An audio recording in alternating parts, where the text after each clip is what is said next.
Greetings. Welcome to Conversation with Tony Mobley.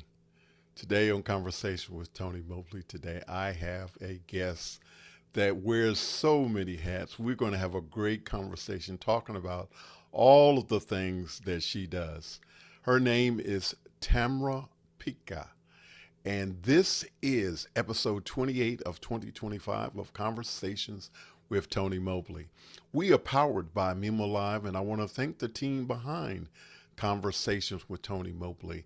Conversation with Tony Mobley can be viewed on YouTube as well as conversationwithtonymobley.com. We have a interactive chat called Mukana, and you can ask your questions there, and those questions can not only be asked, but they can be voted up and down. If you choose not to use Mukana, then you can ask your questions in the YouTube chat. And we're going to get started right away because we only have an hour, and we want to make sure that we have ample time to talk to Tamra about all of the things that she does. And we're going to say, welcome, Tamra, to Conversation with Tony Mobley. I'm so happy to have you here. I'm so excited to be here. I love having a good conversation with you. Well, we're going to get started with the very first question. And the very first question is, who is Tamra Pica? I have no idea. I asked you, does anybody answer this question well? I don't know. I guess I'm a producer of theater and digital events, and I've worked in theater, television, teaching. I always say whatever door is open is the door that I'm assuming God wants me to go in, and so I go. And I guess the thing that propels that is that I'm a curious learner, and I just love new challenges and new things, and it's served me well. And when it hasn't served me well, I think it's also served me well. Tamra, tell me how your family has impacted who you are right now. Well, I think they've impacted all the things. I grew up, my dad was a mechanic, and I think, now that I kind of think back on his life, I'm missing my tech buddy. I spent a lot of time at the garage with him. I always wanted to be a mechanic because I liked fixing things and like tinkering with things. And he was like, "Nope, you're going to college." And I was like, "I don't even know what college is." Like none of my family had gone to college prior to me, and my sisters and my brother and my youngest sister. So everything about them. My mom is like amazing. She's just got a lot of spirit and not just a lot of, um, you know, just everything she does is just kind of with an energy and a kind of delight that I think is impacted me. She's very creative. She was designed costumes and designed clothes, so I think she's always been someone who's impacted me. That's fantastic. Let's talk about the early work in theater. Over 300 productions. Yeah, I think I don't even know if that's an accurate statistic anymore because I literally have no idea. I started doing theater professionally. I should go back a little further. I knew when I was 8 years old that I wanted to do television. And so I kind of put myself in a lot of different places that would let me do do theater and did community stuff and did school things. When I got into high school, I thought like everybody else, oh, I want to be on stage, and I did that the first year, and I realized, wow, I really don't like this very much. Turns out. And so the second year, I did in my sophomore year of high school, I did. The school musical. I decided to be on the crew this year, and they said, "Well, you can just be on the prop team." And they were like, "You can babysit the prop table because the first scene of Oklahoma, which is the show that we did, is 51 minutes long." And so everyone on the crew went upstairs and played um, cards in the green room, and I sat in the theater. And we were very lucky at my school to be at a 1,600 seat regional theater. I made friends with all of the true tech guys who just thought I was asking cute questions, I guess. And I knocked on doors after that show until they hired me. And they hired me as the second assistant prop person when I was 15 years old. And the Wow. second show because of a crazy turn of events, the first prop guy had quit. The girl who was right above me went to Italy for the summer, and then suddenly I was a prop manager. And I do not know to this day, because I've worked with teenagers, they would hand me $1,600 cash, and I would balance my little budget, and I couldn't even buy spray paint. I couldn't rent guns for Annie Get Your Gun or any of those. So I had these great theater people who did that, and that was my first job. And I did 10 shows professionally before I 10 or 11, because I worked in different theaters before I graduated. And then when I graduated, I actually uh, went into do other things. Like I was ready to learn how to stage manage, which I had started to do through my school, and but there was no real room for me to do it there.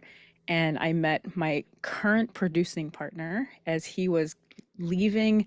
I feel like it was Evita or Phantom tour, and he was leaving stage managing, going into directing, and I was becoming a stage manager. And we came back together many years later, as you know, after 30 some odd years, as producing partners. So that's how it Fantastic. started. Wow, wow. Please tell us about your work in television. So that kind of came out of out of doing theater. So by that point, I had been doing theater for about 5 or 6 years, and I had started doing some PA work on different films or different, different whatever the local things were. And I was a union stage manager at that point, and I had a children's show on Saturdays. And people, my cast would come in and be like, "I don't, my AD doesn't think I'm going to be able to get out for that rehearsal." And I was like, "I don't know what an AD is."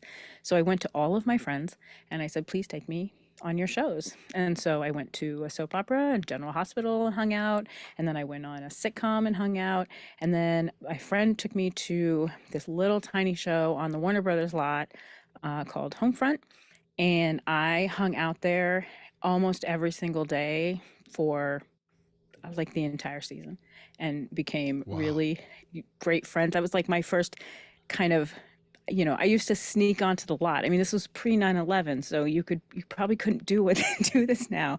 But like I would call my own drive-ons on and say, I'd find out who the AD was for that day. And when someone would come and ask, they'd say, "Hey, who's that?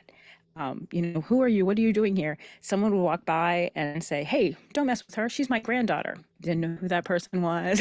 Like, so that's kind of my my beginnings of it. My true first job was in New York. I grew up in Los Angeles and did theater, and I crazily went to New York and did television right away.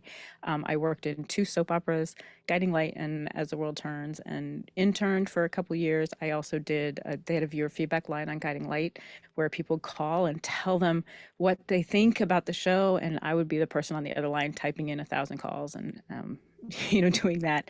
And my first real TV job was in the writer's office of As the World Turns. So I Wow. started that 3 weeks before I graduated college. Wow. That's amazing. That's really, truly amazing. We have a question from Clark Lopez Waterman, who is in Brevard, North Carolina. And his question is, what does the performing arts mean to you? Why do you love it? Oh, that's such a good question. I think of it as, well, the first and foremost, it's community. I right after when COVID hit, I shut down 5 shows in 4 theaters in 3 states in 16 minutes with my producing partner. And immediately people came to me and were like, the actors were, they've never had anything like this happen to them before. They were crying then. People were like, "What is going to happen? Are we, is this over?" And I was like, it's actually not over, because theater is an amazing place where quirky people, if you are not accepted somewhere else, we have a space for you. And I think that that kind of community is really what propels humanity. And so for me, I think that's part of it. And then the other part of it is deep, rich stories. I think that the stories that we tell in live spaces where we have shared experiences together are kind of like no other. And I have a deep love for television, and I have a deep love for those stories as well. But there's just something about the communion that you have with an audience where the actors and the storytellers and the artists and the audience are all in a shared experience together that just isn't like anywhere else. That's so fantastic. I want to say to my audience, those of you who are on YouTube, and this is a great opportunity to really find out what goes on behind the television screens and the theater. So please ask your questions now. Um, we are so lucky to have Tamra with us tonight to share all of this great information. The next question is, you are also an educator, I am. and you have worked on both coasts. I have Tell us worked on both about coasts. that. I have worked on both coasts, and I have worked pre-K through 12th grade, and all but 2 or 3 grades I have not. I've been a homeroom teacher for all of them. I fell into teaching. I went to school and was an English major with a writing concentration, with no desire to be an English major and kind of no desire to be a writer, which is crazy.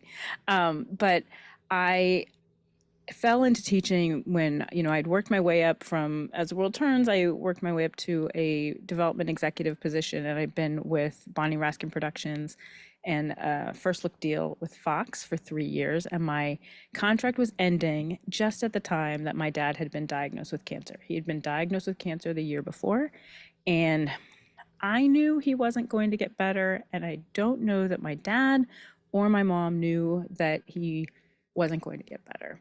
And so when my contract was up, I was like, I thought about it, I prayed about it, and I was like, if television is going to be there for me, it will be there for me, but this is the time to be near my family and be near my dad. And I had, wow, the most amazing experience getting to help my dad, this big gruff mechanic, kind of prepare to go home, to die. And it was amazing. It was an amazing experience. But the first part of the summer, I rolled off my show. I left my job. I kind of helped him with his job. He had two. He was a mechanic, and he had 2 different shops. And so, like, I took over the marketing and the general managing and all of that for him, so that he could kind of take that off of his plate. And by the end of summer, I was like losing my mind. So I started to substitute teach at the very small Lutheran school that I used to go to, that my sister taught second grade at. And I substitute taught one day, and they were like, hey, I got a call at 10 in the morning. I said, hey, so the first grade teacher has left and she's not coming back.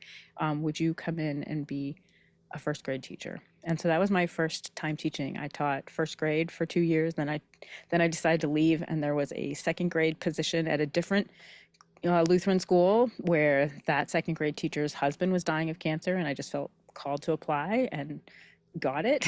So again, door open, I ran in. I taught second grade for 2 years, and then I really said, if I'm going to do this, then I really have to. I took a little break as a casting associate, got into my friends were like, hey, come in, we'll get you into the union as a casting person. And then we had our first strike, and I went and did my teaching credential at USC in California, and graduated at a time when they had a teachers freeze in all of the major school districts. So I taught here for a couple years, and then ended up going to New York and getting a job there, and was in that position for about 6 months. And it was a position where what I did there, why I was there, was not what I thought I was supposed to be there for. I thought I was supposed to be there to teach, and really I was there to help reorganize the system and open up some spaces for students who needed more to get more. And right after that, I met up again with my producing partner and started doing theater. And I also taught at a elite boarding school in New York. So I have taught in every grade level and in every possible permutation. I've taught in small Christian schools, big private schools, big 3,000 person schools in very difficult areas. So I've had a lot of experience in just getting to meet needs, and I never intended to do it. And I'm continually blessed. I had an email from a student from 2015 today. She was like, "Hey, Miss Pica, I haven't talked to you in a while. I'm still doing great." And so it continues to bless me, and I'm always open to teaching again. My passion projects has been teaching writing and doing novel writing and helping kids who didn't think they were able to write tell their stories, and that will always be, I think, something that I love to do. And then I teach. Um, I do coursework for teaching stage managers and teaching my team. We have a very robust associate program where we really teach kids now, not, and I say kids, but young adults and adults, kind of how theater works. So my life just kind of continues in there, but it was a weird turn, not one that I expected. Fantastic. The next question is, since the pandemic, you have done a lot of work with live events. Please tell us about that. Yeah. So during the pandemic, when the pandemic happened, I think I already said this. As a theater producer, had 5 shows running on in 3 states, in 2 coasts, and I shut them all down with my producing partner in exactly 16 minutes. And immediately, at the same time, I was based in LA at that time because I was on an animated series in the writer's office. And it was just a crazy time. And what was fascinating about it was my live action friends kind of went home and were like, we can't work. And my animation friends, who were all told you could never work from home, were suddenly like, hey, tomorrow we're working from home forever. And then my theater friends were like, what do you mean we can't be with our friends? And so the theater community immediately ran to figure out a way to be with our friends, to be with and to create in live spaces. And I always joke that I'm the techiest layperson in any group. So lots of different groups came to me and said, "Hey, we're thinking of it could work like this." And I'm like, "I'm sure it can work. It's not like that, though. That's not how Zoom works. That's not how anything works." At the same time, I had been targeted by a Facebook ad from Blue Melnick and Barry Baumgarter, who had an amazing program that I am not their right fit client. But one of the things that happened during that was Blue does a behind the scenes look at all of the tech. And I just fell in love. I was like, what is that? That sounds interesting to me. And so, even though I'm not their right fit client, uh, I don't think Blue or Barry or Grant Whitehead will ever know what a huge, enormous impact and absolute shift they made in my life, because they kind of showed me possibility. And that's where I kind of ancillary found my way to office hours and to the communities you and I are in together. But I had different groups come to me, and suddenly I was producing writing retreat that's a 3-day writing retreat over the Memorial Day weekend. We just did our 6th one this year. And then we've been meeting once a month. We do a digital 14-hour writing retreat where people come from around the world to write together, to talk together, to be in community with other writers. And then I worked with producing with a lot of the Broadway community and the off-Broadway community, that we used to do events in real time where we would do like a writer producer speed date. And they're like, how will we get 22 writers and 11 producers to be able to have this, pitch session together? And I was like, I don't know, let's figure it out. So over the course of the last 5 years, I've done over 125, 130. I don't even know anymore. I keep trying to count them, but I'm doing them regularly now. Events that range from teaching events to get-togethers to community events, and then also um, different productions online, and just kind of pushing the boundaries a little bit to see what we can do to make that audience experience more interesting, to make the actors experience more interesting, the tech experience more interesting. And I have a pretty good team who's been, coming along with me and, lets me go, hey, so we're going to try this time. And they're amazing. So that's kind of how I ended up in there. That's fantastic. Clyde Lopez Waterman is back again, and he wants to know, what did the pandemic do to your art making and writing? How did it affect your style, if it did?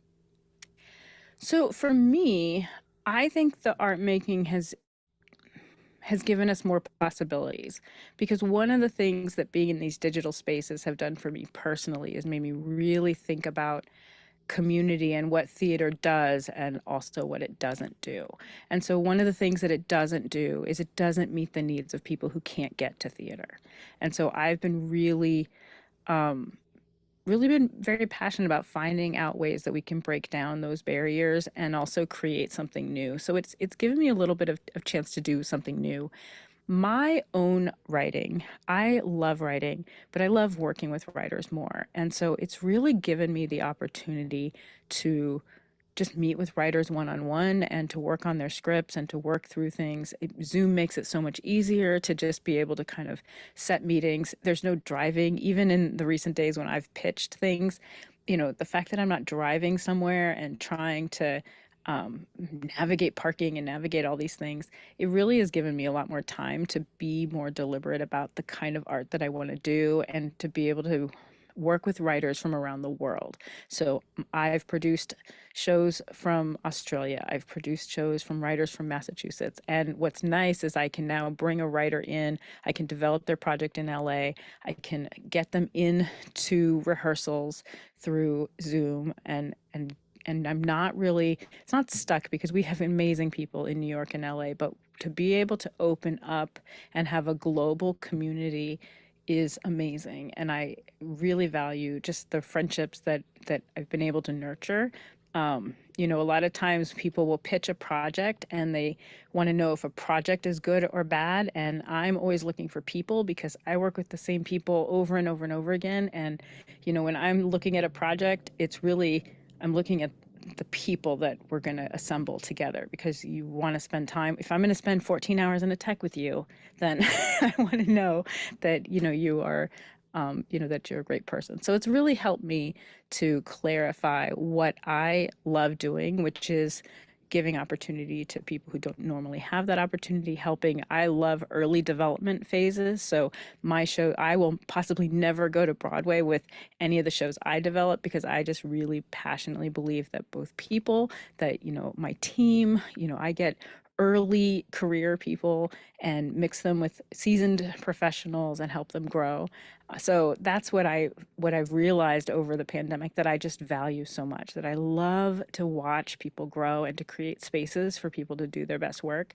And that means that I'm possibly not going to be doing some of the work that I was lucky enough to do coming up because where I really want to be is in a space that lets people fail. And that is not something that I think we spend enough time doing. We don't do it in schools anymore because we're testing and wanting everybody to meet a certain metric. And if people are going to be at their best, they really have to be in a space to fail. And that's something that my producing partner, John Lant, and Right Act Repertory, that we really, really believe in. We believe that people should have a space to not be successful so that we can help them grow and that we can all grow by learning together and growing together. So that's the one thing that I think has really shifted fundamentally into focus for me during the pandemic, is that that's important to me and that's what I want to really focus on doing. That's fantastic. Can you talk a little bit about the importance of digital media as a means of exposure for people in terms of theater? So there's a couple areas. One, I think that we're able to do things now like creating pitch packages, creating, um, doing readings online, that allow us at the developmental space to not maybe spend as much money as we would have had to in just going through the trajectory of what a New York production pipeline looks like. But I also think that it allows people to be connected in different ways. Like, even for me, I was an off Broadway producer and I never got to really hang out with my Broadway and off Broadway community because I was doing a show during the times that we may have met in person. And being able to meet with people in digital spaces, we have found ways to creatively get together to, during the early days of the pandemic, we were, doing the difficulty of like, well, how do we open back up again? Like, what does this look like? What are the things? But one of the things that I think that it allows people to do is we have more programs where people can be wherever they are. So, for example, the writer producer speed date, or I do with Theater Resources Unlimited, we do a lot of programming that used to be live in person where you would have to be in New York in order to participate. And now you can be anywhere in the world and participate. So I get to hear from writers, or I get to interact with scripts that I wouldn't have had before. And, there are lots of writers who can't get to New York, but they also can't get around as easily. And I'm able to, really work with different levels of, different writers and be exposed to different technicians who could not have that experience before. So I do think that there's a lot of different ways to do it. One of the areas that I'm starting to kind of develop some content around is how to help creatives show up in digital spaces looking and sounding their best.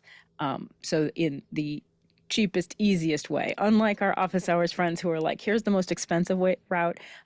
Because the truth of the matter is, this is where we are in 2025. And if you can't come to the table, we're doing all of our pitches now in digital spaces. And if you don't look good and sound good, then you are not on equal footing as someone who does. So that's kind of an area that I'm looking at doing a little bit more content around. I've already done a bunch of seminars with actors on, how to the difference between putting yourself on tape versus being in a Zoom meeting. It's completely different.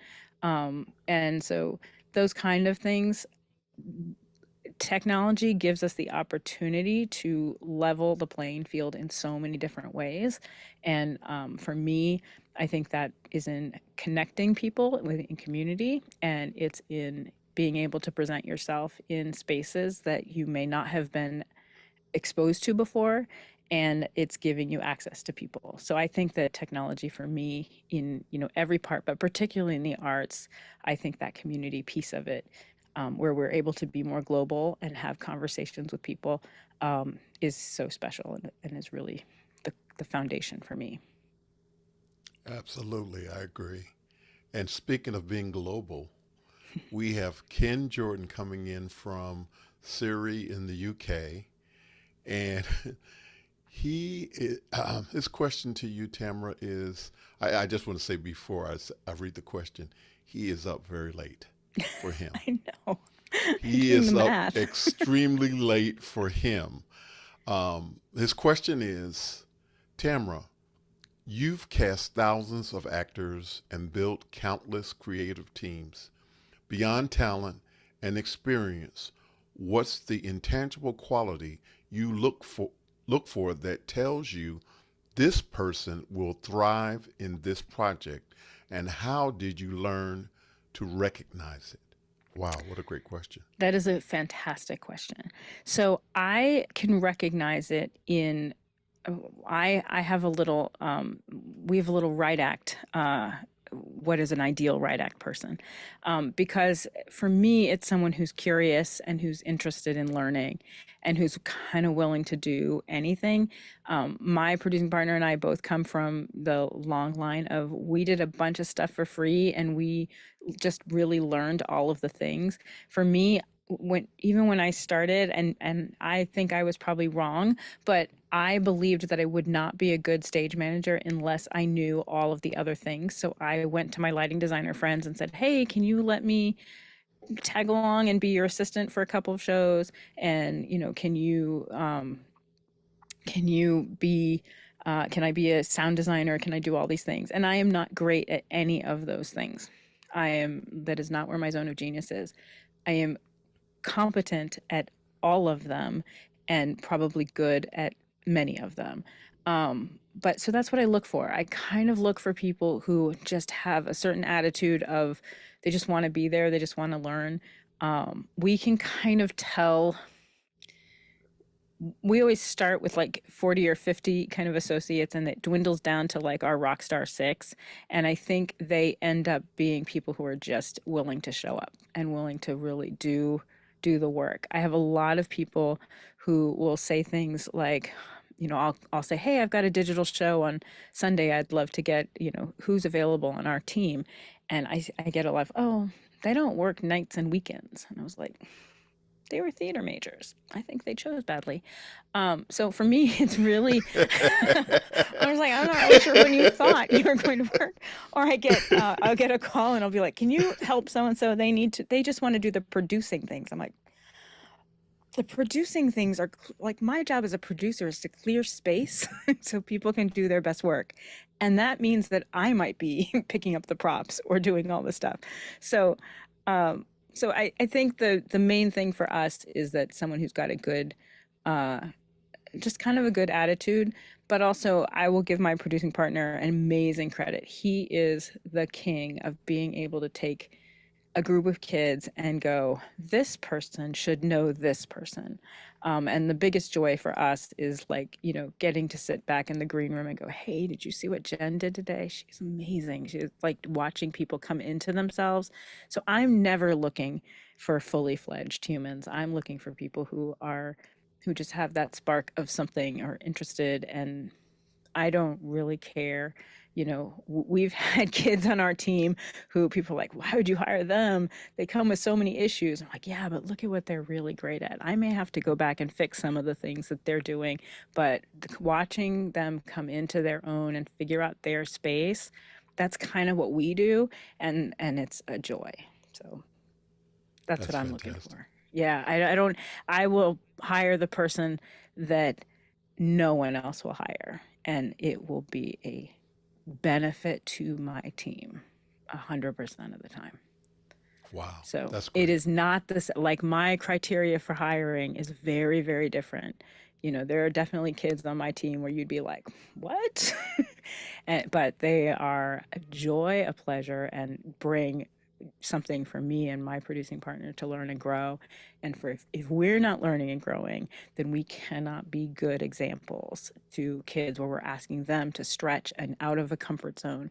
So we fail regularly and we tell our team, we're like, listen, we're the team. Everybody here is for everybody. There's no pointing fingers, there's none of that.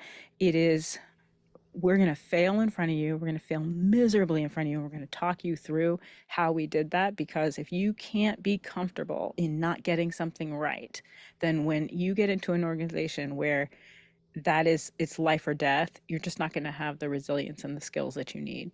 So I don't have, I have a very different set of criteria. There's people when I interview them, I put WAR, a little war symbol next to them, for Right Act Repertory, because I'm like, those are our people. And I know what they look like, and they do not quite look the way that you might think they should look.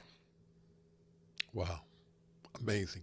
Thank you so much for sharing that. Thank you, Ken, again for that question. That was a great question.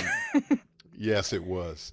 Um, as we are both a part of the Zoom Test Kitchen and the Rundown Show, do you want to share anything about Zoom Test Kitchen and the Rundown? Man, the Zoom Test Kitchen and the Rundown are like my people. And I was looking and searching, I was having in 2020 when, everything shut down and I was not in a great, just not in a great job that valued me. And I was so confused and there was just so many things going on. It was places like the Zoom Test Kitchen and the Rundown, David Paskin, who is like, my second half. His attitude of just discovering and trying and breaking things, really helped me, uh, to just calm down a little bit about everything that was going on in my life. Because what I really came to realize, and I realized this when Jeff Wingren and I spent like 3 hours working through Companion and just like going back and forth on different things, that these are my people. My people look like people who are willing to try things and not get them right and break things. And so those environments really taught me what was important to me in all of the things that I do. And I think that really helped me. And our Rundown group, man, I was like, sure, David, I'll do that with you. No problem. And, I'm a behind the scenes girl. I'm not comfortable in front of a camera. But I really value just our discussions. I think they're so much fun. Both groups, I think that they're different, and I've gained friends from both of them.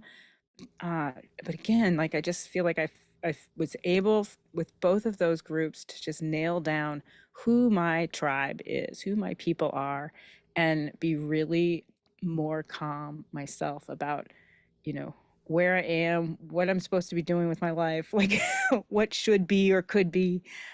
So that's what I think those two groups have given me, um, which has been invaluable, you know. I just want to share that Jeff Wingren was the original host of the Zoom Test Kitchen, He was. and Rabbi David Paskin decided to take it on after Jeff had to do some career things so that he would no longer be available for the Zoom Test Kitchen. And I just want to say about Rabbi David Paskin. Um, he is a unique individual, and he is. I'm almost with you when you say, he's like kind of like your other half. Um, I am. I am. Um, he is. Even though we've never met, I really sincerely feel as if he is a very, very dear friend, and I'm Yeah. happy that I was able to connect with him. Um, Same. and He's I, so I just want, special. yes, yes, He's and I so just want to, special. I don't think he knows, but he is a he, really amazing guy. he is, and I just want to share for those people who may not have any idea about the Zoom Test Kitchen and the rundown. Let me talk about the rundown first. The rundown is an office hours global show that Rabbi David Paskin does that really sort of embraces looking at what technology is currently doing and how it affects us and all of the ramifications that go along with that. The Zoom Test Kitchen it really is a test kitchen So much to fun. see what we can not so much break with Zoom, but really sort of figure out all of the features as they come in and what works, what doesn't work, pushing the envelope, and it gives us an opportunity to play and really sort of again push the envelope. So I just wanted to make sure that we talked about the differences in both of those platform. Well, and it's Um, interesting because you are smiling when you talk about the Zoom test kitchen. And every time I am not able to join the kitchen live and I have to watch it on Zoom or on YouTube, I am so jealous because it's such a like all of those people in that space just bring me joy because everyone is serious but also just fun. I love the theme song different, just like everything about it is just a joyous look at something that we all care about, and they take it seriously, but they're also everybody comes to it with their own background and their own experience. I have had many side conversations with people where I'm just like, hey, can Zoom do this? Like, how does this work? Who just been so willing to drop whatever they're doing to just meet with me and like answer my silly questions. So that that sense of like joy that I have, I that's what I see the test kitchen as. It's just a kind of joyous group of people, like my tech nerds that I and and love. and I have to say, I appreciate them tolerating me because I'm always Me coming too. in with these house of worship questions on how can we do this and how can we do that with Zoom, and they accommodate me and answer my questions and but encourage but me they do with to be able anything, to help like, the houses of worship. yeah, and whatever problem I've brought to them, I'm like, hey, so this is the, they'll email me after, like, did you get what you needed? Like, did you find, I mean, it's just such an amazing place that you can just go and again, you can go and break things and be like, okay, well, it doesn't work this way. It doesn't really work this way. What would make it work this way? How could it? So you can have like logical, deep conversations about what works and what doesn't work. But you also really just have people who are just there for the benefit of the community, and who like hanging out with their tech friends, So I always feel super. It's so hard watching on YouTube when I can't be there because it's like I feel sad. I'm like, womp womp. And I missed this past Friday I did because too. And I had to I went watch to a I went to a rerun. family reunion. I went to a family reunion and I was there all weekend. So excuse me. So I did not get a chance to thank John Drinkwater for being on with me last Wednesday. So I'm going to do it now. John Drinkwater, thank you for being on with me on Conversation with Tony Mobley last week. And he is known as Lord Lord Zoom. Zoom. So thank you. Our next question is from, well, it's really not a question, it's a comment from Ken Jordan. How has understanding young people learn shape your approach to developing content that resonates across generations? Wow. Oh, that's Ken has got really good questions. I love them. Hmm. I think I'm always learning and growing. I think it's very easy to talk about generations that are not your own as lacking something. And so, and I've done the same thing where I'm like, oh my gosh, you have to handle this problem this way. But we have a really interesting time in the world right now where we have four very distinct generations in the workforce, and understanding how they process information and need to hear things is always a challenge, but one that I think is worth it because humans have the same needs, and even though their process is different. So I think that definitely um helps me take a pause, and I'm not always good at it, but to really think through like what is the best way to get to someone. I do think working with kids, which like I kind of grew up with the same cohort because when I started teaching, I taught first grade, and then I taught second grade, which was the same age as my first graders, and then I taught sixth, seventh, and eighth grade. By the time I cycled through my very last teaching job, I was teaching ninth, 10th, 11th, and 12th grade at an international school. And so I got to really see what an entire generation looks like growing up and what that is. And I think the thing that it always makes me really aware of is that we cannot underestimate humans in any size, in any shape.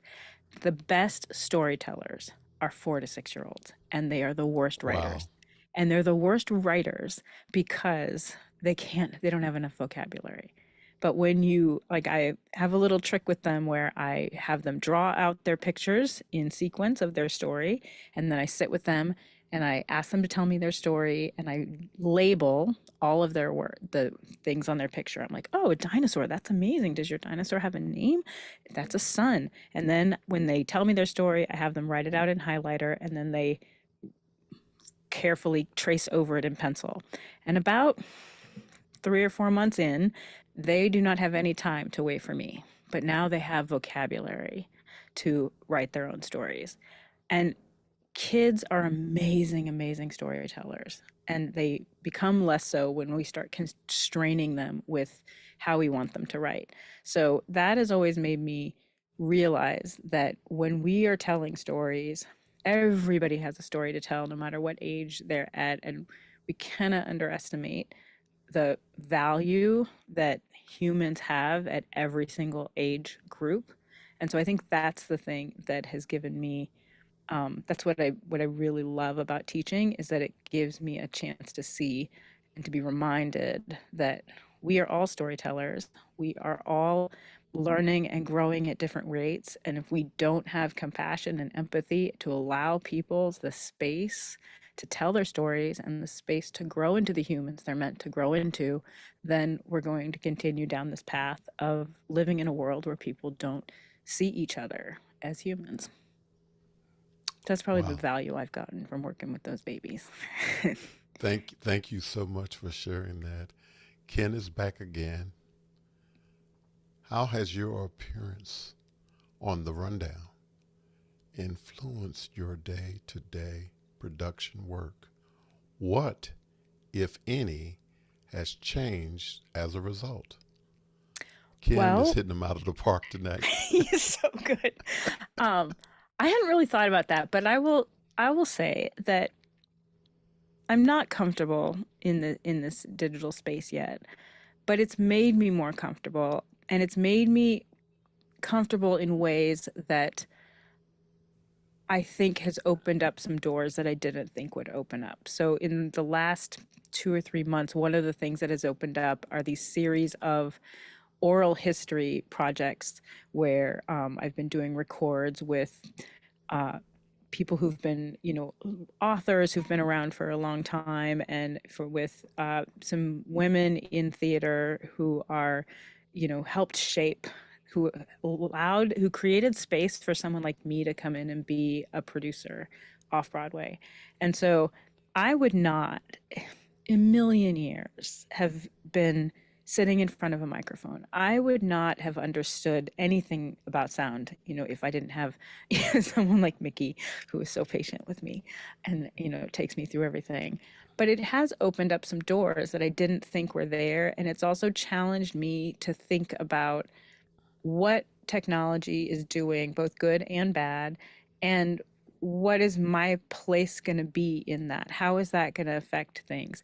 And I know it's affected my love of live events, but also just there's some things that we can and can't do in both television and in theater that we can do in these other spaces. And so I think it's opened up my mind to a lot of different things, and it's given me new spaces where I'm able to say, you know what?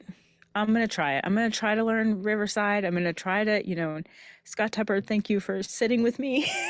It's 6 o'clock in the morning on a Saturday to help me like just try things out. But that's really what this community has given me, is just the ability to go to be willing to ask for help, which has never been my strong point.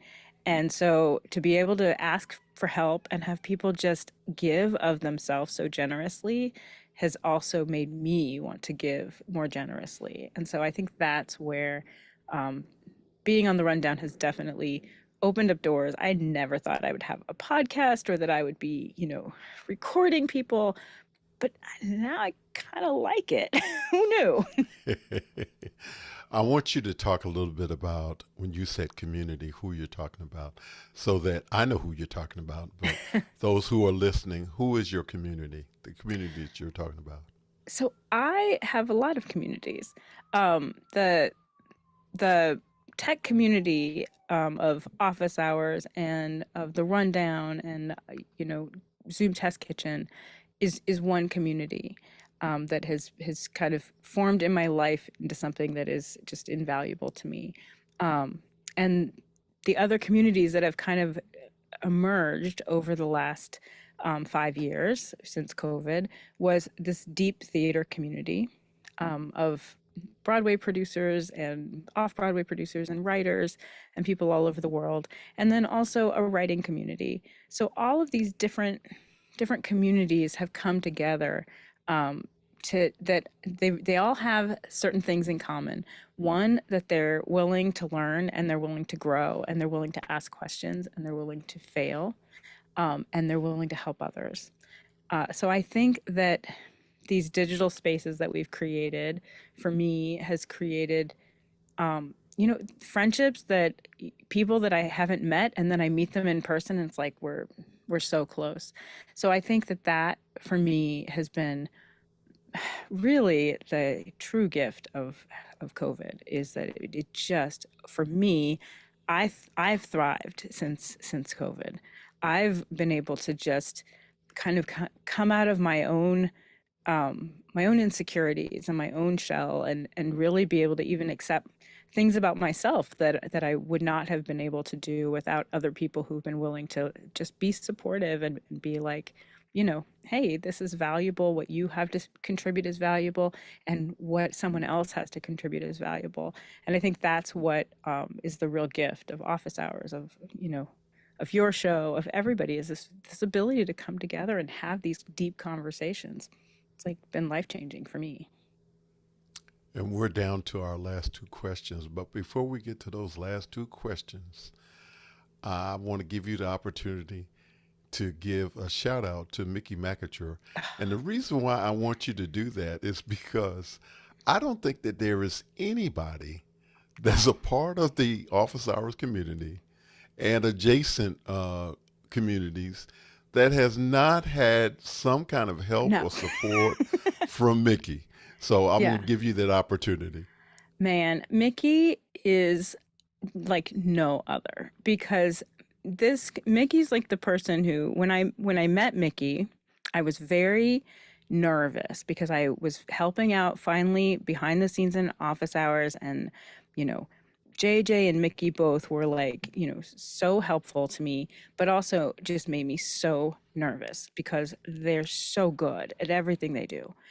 And so Mickey, I was like, I'd come in and my camera wasn't working and my mic wasn't working, and like nothing sounded good. And they were so patient. They're like, "Would you like us to help you?" And it took me a while before I was like, I can't even ask the question because I'm so embarrassed because you know everything and I know nothing. And Mickey, every time I have a question, every time I like shoot a text in the Discord, I'm like, "Hey, I'm struggling," and then finally I was like, I need time with you. Like, let's just spend a couple hours together. Man, so patient, going through step by step of showing me exactly what each little thing meant, and no question felt like it was ridiculous. And it is ridiculous. The questions I am asking are ridiculous. I'm like, they helped me set up my meters, which was like a huge, huge thing because I was helping back. I needed to set these meters up, and then they broke, and I had to take them apart. And I went to ChatGPT, and I was like rebuilding them myself because I was like too embarrassed to go back and be like, that thing that you just did for me, I don't understand it. And then when I finally, sat down with Mickey, I was like, listen, I have every respect, and I have always felt this way about sound people because sound is not my area. It is my love, but it is not my area. I adore sound people. I think that there's nothing, because when you're running sound, and this is how I felt as a stage manager too, you press the go button on sound, and if it's wrong, it's wrong. You press the go button Yes. on lights, and if it's wrong, you can kind of smoosh your way into it 99% of the time. But Mickey sitting with me and just answering all of the dumbest of dumb questions, not once because I don't get them the first time, but multiple times, is like a gift. Always patient and always so knowledgeable. And, I'm so thankful. And I want to share this with you. I appreciate what you do. And I'm just going to tell you a little story. Uh-oh. So, when I was in high school, I went to, well, I'll just tell you, I went to St. Benedict's Prep in Newark, New Jersey. And it was the first, it wasn't called this at that time, but it was, I think, one of the earliest inceptions of project based learning. Mm. And what we did was at the end of what would be the traditional school year, we started projects. And the projects range from all kinds of different things. But one year, I participated in the theater project, and um, it was three teams, and all three teams had to do all three parts of the theater production that we were producing for elementary schools. So one team would be the stage crew, Mm. one team would be the actual actors, and then the other team would be, um, I can't think what it was, but it was all three components of what you need, and then we would rotate. And so you had to know how to do the stage. You had to know how to act. You had to know how to whatever the other part was. I can't think what it was now. It Maybe might have house been management. put. It might have been setting up the stage. Yeah. It was three different parts. But anyway, I enjoyed it immensely. It was fantastic, and we put on these productions for public schools, and the children loved it. Androcles and the Lion was actually the production that we did, and it was amazing. And then I worked a while, and then I ended up going to college late. And all 3 years that I was in college, I participated in the theater at Martin Luther King Mm. Chapel performing ministry, and I think about that in such a way that it was so appreciative.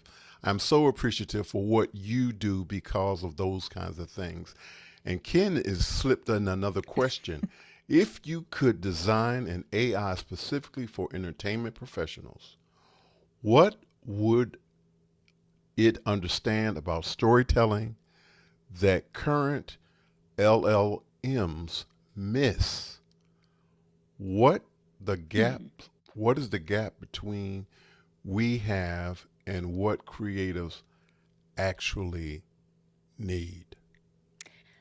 That's a tough question because I think that, and Ken is the one who I think articulated this on your show so well, that there are productivity tools and that there are creativity tools. And I think that where entertainment is concerned, creativity tools are less important to me than productivity tools. So with writing, I don't really I don't really want an AI to write human stories. I want humans to write human stories.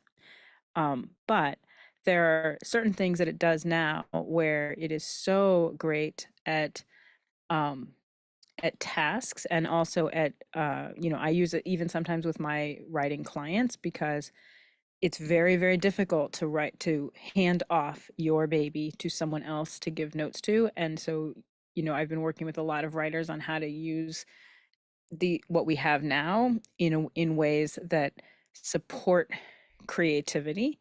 But I wouldn't necessarily want it to change creativity. I don't want it to take that role. I want it to do the things we don't want to waste our time doing, so that we allow more space for humans to be more creative.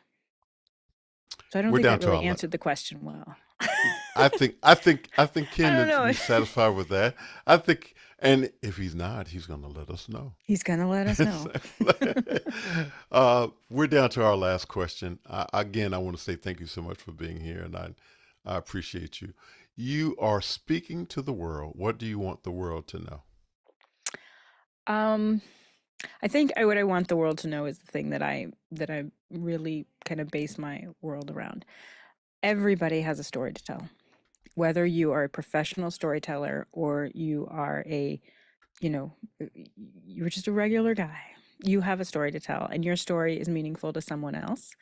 And we tell our stories in different ways. We tell our stories in, like the way you're doing with your conversations. We tell our stories through scripts and through storytelling, and we tell our stories through actions and the things that we do and the art that we perform. And I think that that kind of storytelling is not just a selfish artistic endeavor. It can be, but it's not all the time. I think it's a service. And I feel that if we're going to be in service to other humans in a way that is meaningful and that helps humanity, then those stories need to be told. And your story is your story, and you don't have to be a perfect writer to tell it. But if you are a writer, you should be writing the stories that you are most uniquely suited to tell. And if you are not a writer, you should still be making sure that your stories come out in your work and in how you interact with people. Because I think our stories are the things that are the core of what makes us human. Thank you, Tamra Pica, for being Thank you with for me having me. today. This was a great experience. Thank you so much for being with me. I am excited about this conversation, and I hope that Those of you who have not had the opportunity to watch this live will watch it on conversationwithtonymobley.com or on the YouTube channel.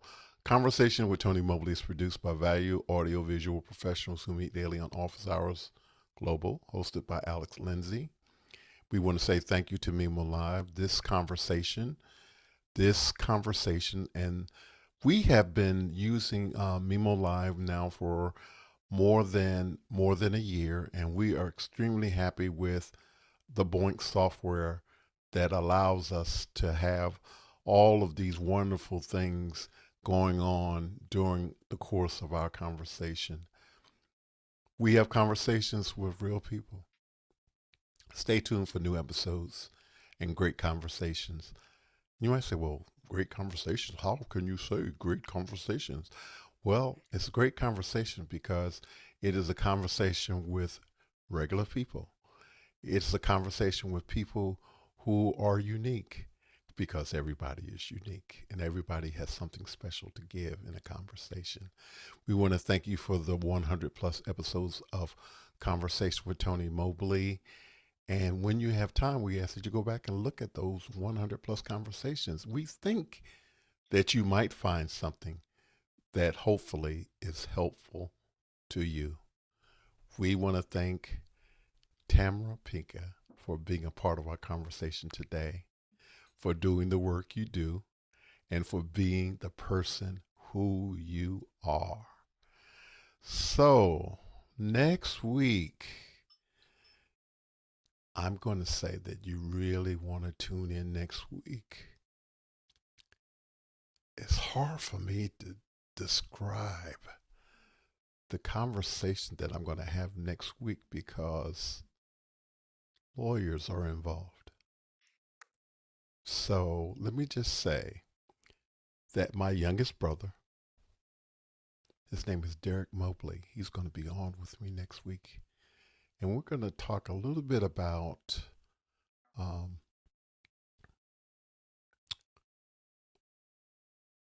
employment challenges that have to do with AI.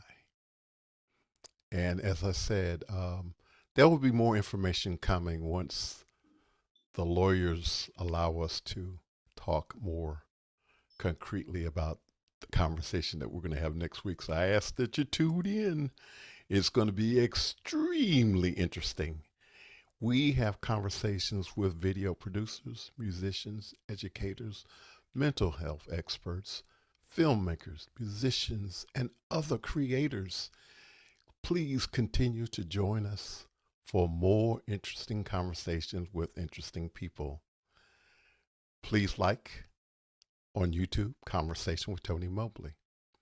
And if you would like, you have the opportunity to participate in donating to Conversation with Tony Mobley. We ask that you consider donating financially, but also we ask that you consider donating by your time. You have an opportunity to learn how Mimo Live works if you're interested in that. Or you can make a donation, one-time donation or monthly donation, or however you choose to do it. Just go by our website, conversationwithTonyMobley.com. And we're going to say good night. Thank you all so much. Thank you, Tamra, again for being with me today. Good night. Bye-bye.